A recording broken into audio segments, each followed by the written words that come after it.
Negative মাইন্ডের মানুষ থেকে নিজের দূরত্ব বজায় রাখো। এই পৃথিবীতে যারা নেগেটিভ ধরনের চিন্তা ভাবনা রাখে তাদের থেকে নিজের দূরত্ব বজায় রাখো। তার কারণ দেখবে এরা সবকিছুতেই কোনো না কোনো সমস্যা খুঁজে বের করে ফেলে, সবকিছুতেই কোনো না কোনো সমস্যা লেগেই থাকে। কারো জীবনকে ধ্বংস করার জন্য, কারো জীবন থেকে খুশি কেড়ে নেওয়ার জন্য একজন নেগেটিভ মাইন্ডের ব্যক্তি যথেষ্ট। তাই এদের থেকে নিজের দূরত্ব বজায় রাখার চেষ্টা করো। জানো, মাঝে মাঝে বাস্তবতাকে প্রশ্ন করতে ইচ্ছে করে যে তুমি এত কঠিন কেন। আবার পরক্ষণে মনে হয় এই দুনিয়া তো সহজ জিনিসের মূল্য দেয় না, এই দুনিয়া তো সহজ জিনিসের গুরুত্ব দেয় না, সেই জন্য হয়তোবা বাস্তবতা এতটা কঠিন না। এটুকু তো বুঝে গিয়েছি যে পৃথিবীতে কেউ কাউকে জায়গা করে দেয় না, কেউ কাউকে জায়গা করে দেবে না। তোমার নিজের জায়গাটা নিজেকেই করে নিতে হবে। তাই তোমার কাছে অনুরোধ করব, অন্যের উপর নির্ভর করে বসে থেকো না। এখানে কেউ কাউকে জায়গা করে দেয় না, আর তোমার ক্ষেত্রেও তার ব্যতিক্রম হবে না। সত্যি বলতে নিজের লড়াইটা নিজেকেই লড়তে হবে, নিজের জায়গাটা নিজেকেই করতে হবে। তোমার কি মনে হয় মানুষ তোমাকে ভালোবাসে? না, হতে পারে কিছু সংখ্যক মানুষ তোমাকে ভালোবাসে, কিন্তু সত্যি বলতে বেশিরভাগ মানুষই তোমার অবস্থানকে ভালোবাসে। তুমি কোথায় আছো, কি করছো, সেটার উপরে নির্ভর করে তুমি কার কাছে কতটা প্রিয়। আর যদি সবাই সবার চোখে সমান হতো তাহলে ফুটপাতের দিন কাটানো মানুষগুলো এতটা অবহেলিত হতো না। আসলে কি জানো, আমরা কেমন সেটা নির্ভর করে আমাদের আশেপাশের মানুষের উপর। আমাদের ভবিষ্যৎটা কেমন হবে সেটা নির্ভর করে আমাদের আশেপাশের মানুষগুলির উপর। এখন তোমার উপরে নির্ভর করছে তুমি কার সাথে চলবে, কার সাথে মিশবে। শুধুমাত্র তুমি একা নও যে যার জীবনে বাধা আসে। আসলে এই পৃথিবীর প্রতিটা মানুষের জীবনে বাধা আসে। মনে রেখো, জীবনের কঠিন বাধা সমূহই তোমাকে ধ্বংস করতে আসে না, বরং তোমার ভেতরে লুকোনো শক্তিটাকে অনুধাবন করতে আসে। আর এই বাধা সমূহকে তুমি দেখাও যে তুমিও কম কঠিন নও। হ্যাঁ, আমাদের সবার দক্ষতা হয়তোবা সমান নয়, তবে আমাদের সবার কাছে সেই দক্ষতা বাড়ানোর সমান সুযোগ রয়েছে। তোমার কাছে আছে, আমার কাছে আছে, ইভেন এই পৃথিবীর প্রত্যেকটা মানুষের কাছেই রয়েছে। শোনো, নিজের লক্ষ্যে পৌঁছানোর জন্য নিজের লক্ষ্যের প্রতি নিষ্ঠাবান হতে হবে। লোকে কি বলবে, লোকে কি ভাববে, তাতে কোনো যায় আসে না। যে মানুষগুলো তোমাকে বলে যে তুমি পারবে না, তুমি পারো না, সম্ভবত তারাই সেই মানুষ যারা হয়তোবা ভয় পায় যে যদি তুমি পেরে যাও, যারা ভয় পায় যে তুমি হয়তোবা সফল হবে। তাই লোকে কি বলবে, লোকে কি ভাববে, তাতে কোনো যায় আসে না। এ পৃথিবীর সবথেকে বড় শিক্ষক কারা জানো? জীবন এবং সময়। হ্যাঁ, জীবন এবং সময় হলো এ পৃথিবীর সবথেকে বড় শিক্ষক, সবথেকে শ্রেষ্ঠ শিক্ষক। জীবন শেখায় সবার সাথে ভালো ব্যবহার করতে হবে, আর সময় শেখায় জীবনের মূল্য দিতে হবে। যদি দুঃখ না থাকতো তাহলে সুখটাকে কিভাবে উপলব্ধি করতাম? যদি বাধা না থাকতো তাহলে সফলতাকে কিভাবে উপলব্ধি করতাম? মানুষের জীবনে প্রতিবন্ধকতা থাকা দরকার আছে। বাধা না থাকলে সফলতা উপভোগ করা যায় না, দুঃখ না থাকলে সুখটাকে উপলব্ধি করা যায় না। প্রতিটা মানুষের জীবনে দুঃখ থাকে, প্রতিটা মানুষের জীবনে সমস্যা আসে, প্রতিটা মানুষের জীবনে বাধা আসে। প্রত্যেকটা মানুষই হতাশার শিকার হয়। তাই তাতে অবাক হওয়ার কিছু নেই। না, অবাক হওয়ার কিছু নেই, হতাশ হওয়ার কিছু নেই।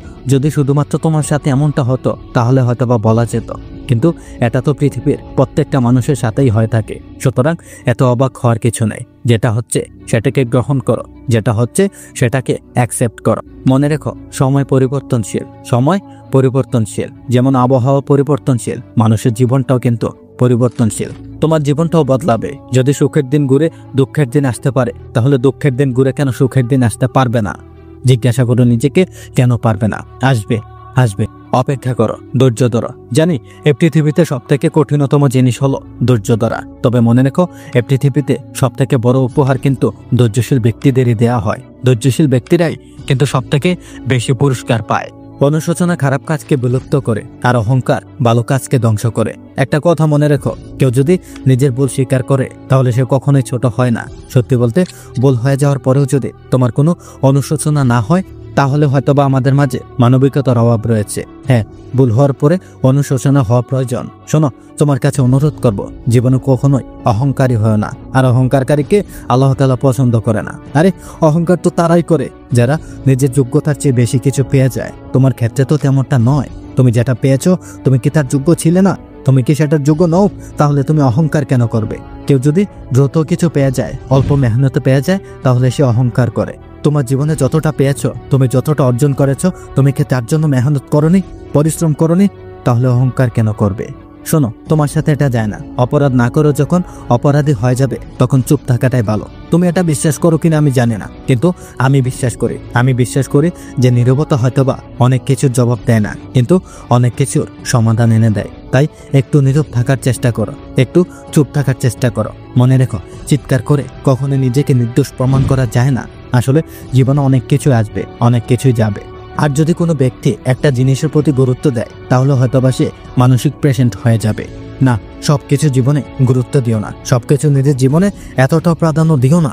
যে আসার সে আসবে, যে থাকার সে থাকবে, যে যাবার সে যাবে, যে মূল্য দেবার সে মূল্য দেবে। আর যারা তোমাকে চায় না তাদেরকে তুমি ইগনোর করো, তাতে কি আছে?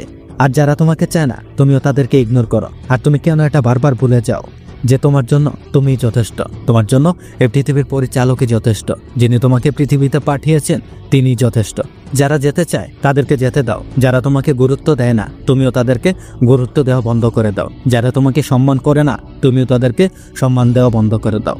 সত্যি বলতে, তোমার জন্য যদি কারো কিছু যায় না আসে, তাহলে তোমারও কারোর জন্য কিছু যায় আসা উচিত নয়। তুমি চাইলেও সকলের মন জয় করতে পারবে না। আর সত্যি বলতে, সকলের মন জয় করতে যাওয়াটাও একটা বোকামি। সকলের মন জয় করতে পারবে না, না, এটা কখনোই সম্ভব নয়।